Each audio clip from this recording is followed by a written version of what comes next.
Cheater বাটপার চলে এদের উচিত, নাইলে এগরে খাওয়াইলো না।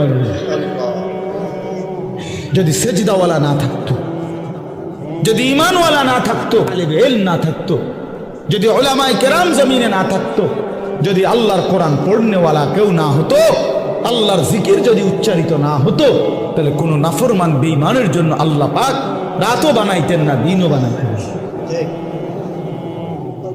আল্লাহ আমাদেরকে বুঝ দান করেন। অতএব এখন শেষ কথা হলো, আমরা যদি বুঝে থাকি এই কথাটা যে আমাদের মূলত জীবন আখেরাত, আমাদের প্রস্তুতি আখেরাত, আমাদের রাত আখেরাতের জন্য, আমাদের দিন আখেরাতের জন্য, আমাদের যৌবন আখেরাতের জন্য, কিশোর তোমার কৈশোর আখেরাতের জন্য, বয়স্ক বাবা আল্লাহ আপনাকে একটু হায়াত বেশি দিছে আখেরাতের জন্য, বিড়ি খাওয়ার জন্য না, চা দোয়ানে গপ মারার জন্য না, সারাদিন একটার পর একটা পান খাওয়ার জন্য না।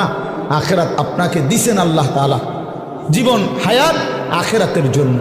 এই আখেরাত কামাই করার, পরকালের পাথেয়, পরকালের পুঁজি, কবর হাসর আখেরাতের পুঁজি সংগ্রহের একটা শ্রেষ্ঠতম মাস, একটা বড় সিজন, একটা বড় মৌসুম, এটা হলো মাহে রমজান।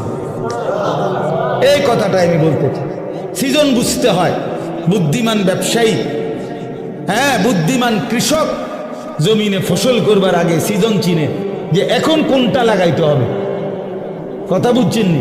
সিজন হইলো আলুর, আপনি লাগাইছেন টমেটো, তাহলে হইতো না। সিজন চিনতে হবে, কোন সময় কোন তরকারির মৌসুম, কোন সময় কোন ফসলের মৌসুম।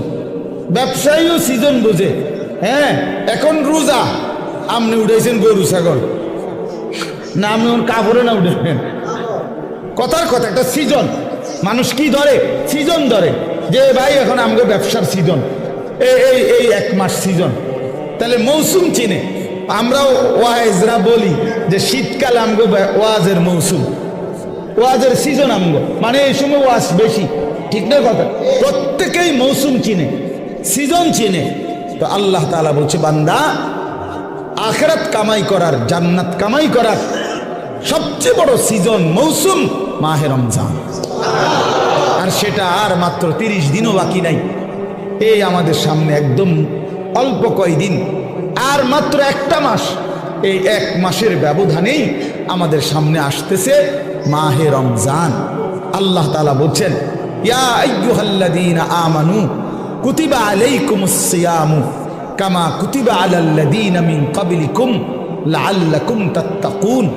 রোজার বিস্তারিত আলোচনা হুজুররা করবে। আমি এই জন্য আপনাকে ইমাম সাহেবরা